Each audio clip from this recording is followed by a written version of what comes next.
Lyme disease symptoms can vary greatly depending on what phase of Lyme disease you're specifically in. There's 3 phases of Lyme disease. The first stage is early stage Lyme disease. Early stage Lyme disease is usually considered about 7 to 10 days after you've been bitten by a tick, and usually you'll show lesions or the bullseye rash or Erythema migrans on your skin, which is basically just a big red circle.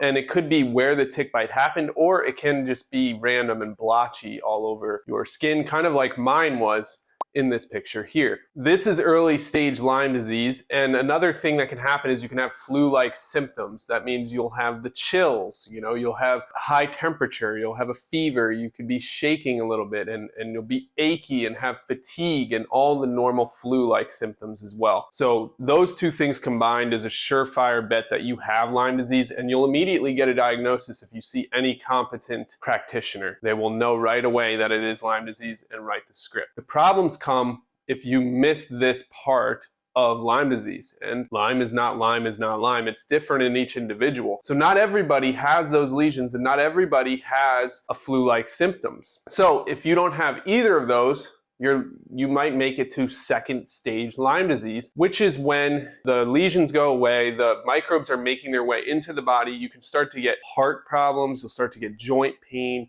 start to get fatigue, brain fog, these more generalized symptoms that make it more difficult to diagnose Lyme disease. And that's where a lot of people get stuck in the system, just churning over and over and over because their doctor doesn't know what they have. They have very general symptoms. They end up getting a disorder instead of a diagnosis.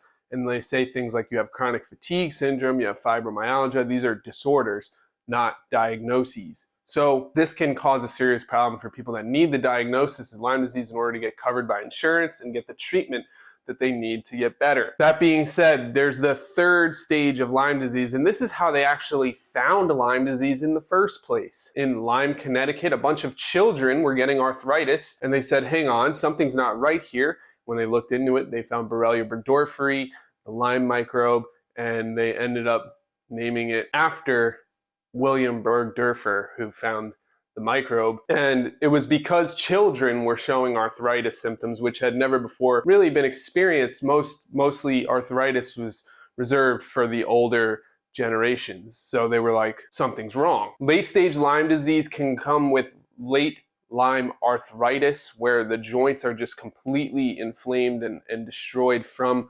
arthritis from Lyme disease. And also the neurological symptoms can get really debilitating: brain fog, short-term memory loss, difficulty multitasking. You can have a very hard time with your brain and with your joints if you have late-stage Lyme disease. Now, the important thing to understand is that you are not just stuck in one single category, phase 1, phase 2, phase 3. While the 3 phases do exist, Lyme disease is different in each and every individual. You could skip past those phases. You could end up just landing right in phase 3. You could be anywhere on that spectrum. But in order to keep things organized and making sense, they did create the 3 stages of Lyme disease. And they do normally progress like that. It's just that there's so many outliers and crazy symptoms going on all the time. And there's a lot of co-infections that come with Lyme disease. It makes it very, very difficult to get clear, honest data about how many people are in each stage of Lyme disease. So that being said, the signs and symptoms of Lyme disease can be far and widespread. They can be very generalized, or they can be very specific, like erythema migrans and flu-like symptoms. Those get the immediate diagnosis for Lyme disease. Everything else can lead you down that generalized health path. But the good news is you can use a generalized health approach and a holistic approach in order to find balance in your life and heal the body from the inside out and from the outside in. We talk about that on this channel. If you're new here, thanks for watching. Hit the subscribe button on your way out, and I'll see you next time. Bye-bye.